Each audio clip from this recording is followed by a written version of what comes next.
خدا را اپنے آپ کو بے چین نہ کرو، بے قرار نہ کرو، بے سکون نہ کرو، رب کی یاد میں آ جاؤ، درود و سلام میں آ جاؤ، نعت کے حسن میں آؤ، تلاوت کی دنیا میں آؤ، سجدوں کے نور میں آؤ، آؤ کبھی کھول کے دل مسجد کی صفائیاں کریں، آؤ آؤ نہ کبھی کوئی بوڑھا دادی نانی دادا ان کے پاس بیٹھ کے پیر دبا کے اللہ کو راضی کرے۔ یہ کیف والی جگہ ہیں، یہ سرور والی جگہ۔ اتنی بے چین ہماری زندگی ہے، بے قرار ہے، تڑپتے ہوئے لوگ، لڑتے ہوئے لوگ، ایسے لگتا ہے اب ایک دوسرے کا گریبان تھام لیں گے، بے قرار بے چین۔ کسی کو انتظار کا کہا جانا کہ 10-20 منٹ کسی کا انتظار کرو، تو بعض لوگوں مجھے ایسے لگتا ہے جیسے ان کا کلیجہ پھٹ جائے گا، ڈاکٹر کے انتظار میں بیٹھے ہیں تو بڑے پریشان ہیں۔ کسی کو ملنے گئے ہیں کو آدھا گھنٹہ بیٹھنا پڑ گیا تو بڑی دقت میں ہیں۔ اپنے آپ کو سکون دیں۔ آپ یقین کریں بڑا مزہ آتا ہے، کبھی کسی کا انتظار کرنا پڑے تو 2-4 تسبیح درود شریف پڑھی جاتی ہے، یعنی ذوق بن جاتا ہے کہ چلو اللہ نے موقع دیا ہے، کوئی سرکار کو یاد کر لیں، تنہائی مل گئی۔ ہمارا مزاج جس سختی کا شکار ہے، وہ سختی آہستہ آہستہ ہمیں زیادہ آزمائش میں ڈال گئی۔ تو میرے بھائی، زندگی میں اطمینان حسن ہے، اور وہ سب سے زیادہ اللہ کی یاد میں ملتا ہے، وہ سب سے زیادہ رب کریم کے ذکر میں۔ سب سے زیادہ جو چاہتا ہے نا دل ٹھنڈا رہے، زبان میٹھی رہے، وہ مدینے والے محبوب پہ درود و سلام پڑھا کرے، وہ حضور پہ درود و سلام پڑھا کرے، زبان میٹھی رہے گی۔ میرا ذاتی تجربہ ہے کہ جو آدمی اپنے اخلاق سنوارنا چاہے وہ حضور پہ درود شریف پڑھے، جو اپنے اخلاق سنوارنا چاہے، طبیعت کو ٹھنڈا رکھنا چاہے، وہ درود شریف پڑھے، اس کا دل سکون میں آئے گا۔ کچھ کام اور ہیں زندگی میں اطمینان کے لیے، ان کا ہونا بھی بڑا ضروری ہے۔ سب سے پہلے اگر آپ چاہتے ہیں نا زندگی میں سکون ہو تو حقیقتوں کا سامنا کرنا سیکھیں۔ آپ جو ہیں وہ رہنا سیکھیں، جو آپ نہیں ہیں وہ بننے کی کوشش نہ کریں۔ حقیقت کا سامنا کرو گے تو زندگی اطمینان میں آ جائے گی۔ ہم نے نا بہانے بنا لیے ہیں، ہیلے بنا لیے ہیں، جھوٹ کے سہارے اپنے آپ کو اونچا کر لیا ہے۔ ایک آدمی سے کہا جاتا ہے تو رشوت نہ لے، تو کہتا ہے میں غریبوں سے نہیں لیتا۔ تو میرا سوال یہ ہے کہ امیروں کا حساب لینے کی اللہ نے تیری ڈیوٹی لگائی ہے، تیرے ذمہ لگایا ہے کہ تو امیروں کا حساب کر، تمہیں کیا ضرورت پڑی ہے؟ ہم نا بہانہ کرتے ہیں، رشوت لینے والے کا الگ بہانہ ہے اور سفارش والے کا الگ بہانہ ہے۔ حقیقت کا سامنا کریں، حقیقت کا۔ جو میرے ذمہ داریاں ہیں وہ میں نے پوری کرنی، جو آپ کی ذمہ داریاں ہیں وہ آپ جان نہ چھڑائیں، حقیقت پسند بنیں۔ میرے رسول کریم، پھر پڑھیے درود شریف صلی اللہ تعالی علیہ وسلم۔ حضور صلی اللہ علیہ وسلم نے فرمایا کہ میری بیٹی سیدہ فاطمہ الزہرا رضی اللہ تعالی عنہا صرف جنتی نہیں، جنتی عورتوں کی سردار ہے۔ لیکن حضور نے یہ بھی فرمایا کہ فاطمہ یہ خیال رکھنا اگر اللہ نے حساب پوچھا تو حساب تم نے خود دینا ہے۔ حقیقت کی طرف توجہ کرائی حضور نے، وہ صرف جنتی نہیں، جنتی عورتوں کی سردار ہیں، پر حقیقت کی جانب توجہ۔ میں حقیقت یہ ہے کہ اگر مالک نے حساب پوچھا تو اس کی تیاری بھی کرنی ہے۔ دیکھیں نا، ہمیں کچھ یقین نہیں، اللہ معاف کرے کہ ہمارا حساب کیسا ہوگا، لیکن کتنے آزاد ہیں۔ یعنی بڑی دلیری سے بندے کہتے ہیں فجر نہیں پڑھتا جی، 3 پڑھتا ہوں جی، عشاء رہ جاتی ہے جی، کپڑے صاحب، بڑی دلیری سے۔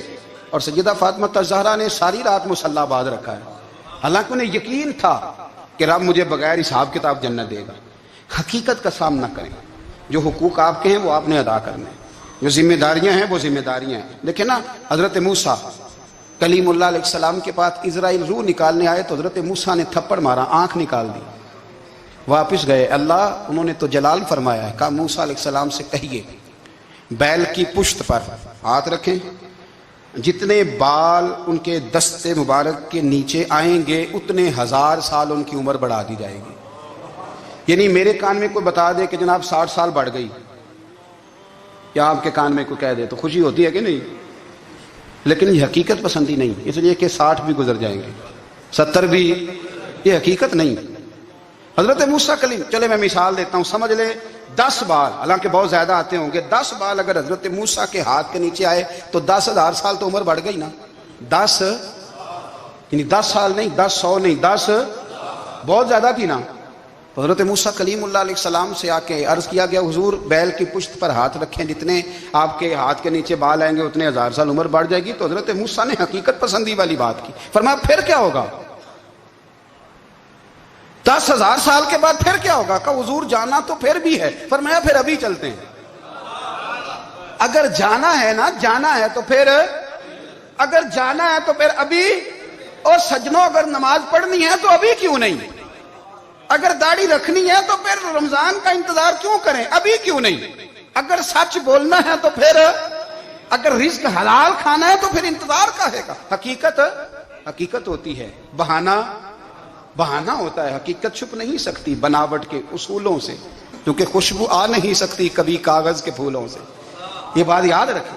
اگر جانا ہے تو حضرت کلیم فرمانے لگے پھر 10,000 سال کے بعد بھی جانا ہے تو آج بھی ہمیں بے قراری زندگی میں، اس لیے کہ ہم حقیقت پسند نہیں، ہم بہانوں میں، ہم ہواؤں میں جیتے ہیں، ہواؤں میں، خیالات میں زندگی گزارتے ہیں۔ بڑا ٹائم پڑا ہے،